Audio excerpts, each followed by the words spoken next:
Ada orang yang ketika berdoa kepada Allah, bukan Allah tidak mengabulkan. Karena hukum doa itu dalam Al-Quran, begitu disampaikan, Allah pasti kabulkan. Quran surah kedua Al-Baqarah, ayat 186. Posisi paling kiri sebelah bawah. Lihat kalimatnya. Wa idza sa'alaka 'ibadi 'anni. Muhammad, jika hamba-Ku bertanya padamu mencari-cari Aku. Masya Allah. Saya mau tanya sebentar. Kalau ada orang mencari Allah, kira-kira motifnya apa? Butuh. Butuh. Silakan, kalau sedang butuh kan rajin ibadahnya. Oh, kemarin gajian, naik, lupa. Begitu tertunda 3 bulan, mulai tahajud. Baca Quran, puasa, belum juga dikabulkan. Minta lagi, ya Allah, saya sudah tahajud, ya Allah. Sudah puasa, sudah baca Quran, kenapa belum dikabulkan juga? Tahajud baru 1 rakaat. Masya Allah, baca Quran 1 ayat, puasa setengah hari udah buka, minta dikabulkan. Lihat teman-teman, setiap orang mendekat kepada Allah pasti punya permohonan. Lihat jawaban Quran. Ujibu da'watad da'i idza da'ani. Ujib kalimatnya mudhari'. Mudhari' itu progresif terus. Kalau dalam bahasa Inggris present, continuous, future. Present sekarang, continuous terus, future di masa depan.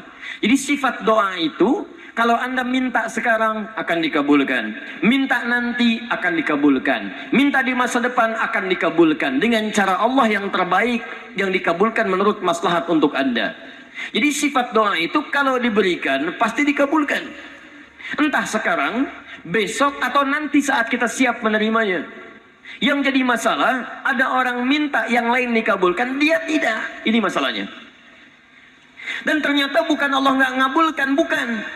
Ketika Allah akan berikan, tidak tembus pada dirinya. Nih lihat. Ini apa? Jangan katakan wallahu alam, kelas ya. Baik. Di atasnya ada apa? Tutup. Saya buka tutupnya. Perhatikan baik-baik. Ini apa? Spidol. Kalau saya masukkan ke dalam gelas, bisa? Masuk? Masuk. Lihat baik-baik. Sekarang saya tutup dengan ini. Masih bisa masuk? Tidak. Perhatikan baik-baik. Sulit. Saya ganti kemudian, bisa dengan yang ini. Lebih halus. Saya tutup begini. Masih bisa masuk? Sulit. Mau dipaksa jadi masuk ke dalam, jadi kotor, tidak bisa diminum. Lihat baik-baik. Terkadang ketika Allah dengan sifat sayangnya ingin mengabulkan permohonan hambanya, bukan doa tidak dikabulkan, tapi permohonan ini tidak sampai pada dirinya karena ada sekat yang menutup. Itulah dosa. Itulah maksiat. Semakin pekat dosanya, semakin kuat penghalangnya, maka semakin sulit kemudian Allah memberikan rahmat yang turun pada dirinya. Maka banyak hadis menyampaikan kepada kita, lihat baik-baik. Saya sampaikan satu hadis dari Nabi SAW. Thumma dzakara rajula. Lalu Nabi mengisahkan tentang seorang lelaki, yutilu safara, yang menempuh perjalanan yang jauh. Orang yang menempuh perjalanan jauh, maka doanya cepat dikabulkan oleh Allah Subhanahu wa taala. Teman-teman yang ikut dari Bandar Lampung, ada yang tadi jaraknya 150 km tulang bawang dari sini. Lihat, begitu di jalan mohon kepada Allah, minta. Ya, safar yang baik itu cepat mengabulkan doa. Orang ini safar. Yamuddu yadaihi ila sama, dia mengangkat tangannya ke langit begini. Orang yang berdoa mengangkat tangan itu lebih cepat dikabulkan daripada yang diam. Hadisnya banyak. Di Abu Dawud nomor hadis 1480 sampai 1490. Awas, innallaha hayyun karimun. Allah itu maha pemalu dan maha mulia, dan akan merasa malu kalau meninggalkan hamba yang mengangkat tangan, menurunkan tangannya dalam keadaan hampa. Maksudnya, orang yang mengangkat tangan akan lebih cepat dikabulkan doanya dibandingkan yang diam. 3. Fayaqulu ya Rabb, ya Rabb. Maka dia berkata, ya Rabb, ya Rabb. Memohon dengan al-asma'ul husna. Sifat rububiyah Allah yang kalau dimintakan dikabulkan. Ya Rabb, ya Rabb. Quran surah ke-17 ayat 110 sampai 111, paling kanan di pertengahan. Lihat baik-baik. Allah menjamin dalam Al-Quran, seseorang yang memohon kepada Allah dengan kalimat-kalimat al-asma'ul husna akan lebih cepat dikabulkan dibanding orang yang langsung memohon kepada Allah tanpa menyebut kalimat al-asma'ul husna. Qulid'ullaha awid'ur rahman ayyamma tad'u falahul asma'ul husna. Kalau Anda punya masalah, sebut nama Allah, bukan mengeluh, atau sebut namanya ya Rahman. Tapi kalau Anda mampu, cari nama-nama Allah yang terbaik sesuai dengan persoalan yang sedang kita hadapi. Namanya Al-Asma'ul Husna. Jadi Asma'ul Husna itu bukan dihafal. Ya Allah, Ya Rahman, Ya Rahim, Ya Malik, Ya Qudus. Boleh dihafalkan. Tapi hafalan ini maksudnya membantu kita untuk bisa memilihnya saat kita membutuhkannya. Misal, Anda sedang punya masalah kesulitan, mau berdoa, sebut namanya yang sesuai dengan kesulitan Anda. Ya Al-Fattah. Masalahnya rizki, sebut Ya Allah Ya Razzaq. Di pekerjaan ada yang ganggu Anda, sebut Ya Allah Ya Jabbar. Anda punya masalah, Ya Allah Ya Sabar. Nggak harus disebutkan semuanya. Ya Allah Ya Rahman, Ya Rahim, Ya Malik, Ya Qudus, ya. Semua disebutkan. Masya Allah. Akhirnya yang tidak diminta pun diberikan. Anda nggak sedang punya masalah, ya sober, ya sober. Sober itu adalah permohonan kepada Allah supaya diberikan kesabaran saat punya masalah.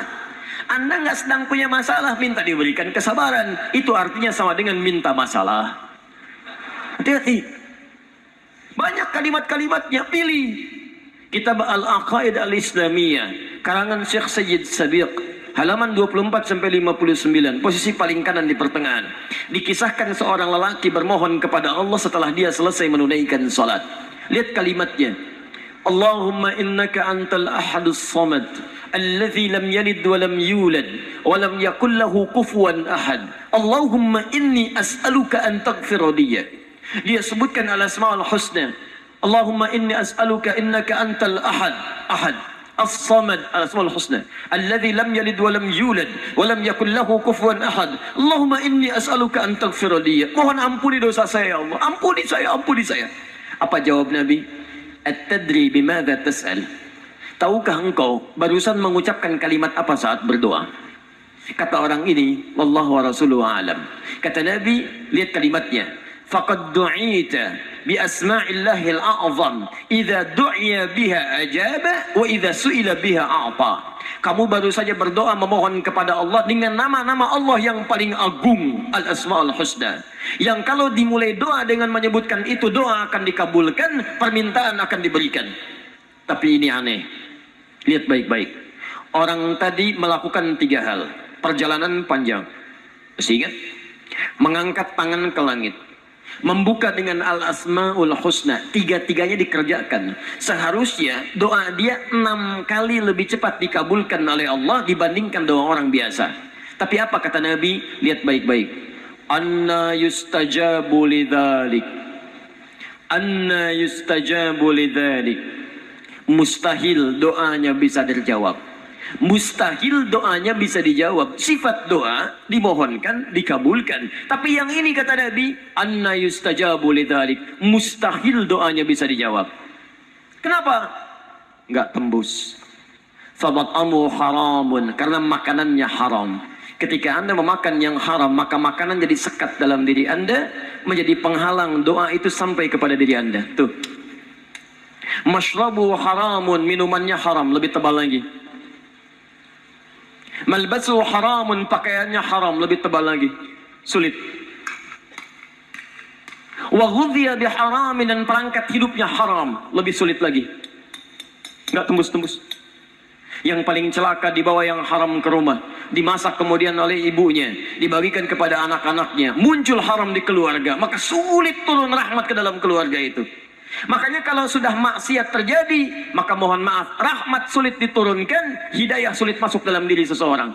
Maaf, ini yang haram beredar dengan darah masuk ke dalam telinga. Quran kemudian muncul surah ke-6 ayat 25. Wa fi adhanihim waqra, di telinganya akan ada sumbatan. Bukan nggak bisa dengar, yang lain kedengaran. Cuman ketika diminta yang baik-baik, nggak tembus dalam telinganya. Konser musik di GBK, di Jakarta, Masya Allah, dari Lampung kedengaran. Masjid yang jaraknya 5 meter dari rumah, gak nyampe.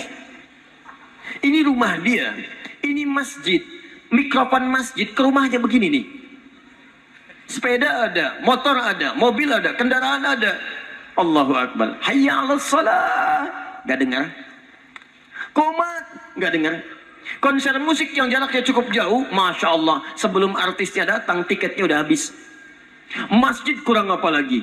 Soundnya jelas, panggilannya bagus. Ustadznya datang sendiri, nerangkan sendiri, nulis sendiri, kadang-kadang ngapus sendiri, live juga. Kemudian ada snacknya, aquanya ada, semua kelengkapannya ada. Dengan semua itu belum menyentuh Anda terpanggil untuk datang, coba cek maksiat apa yang sudah Anda kerjakan.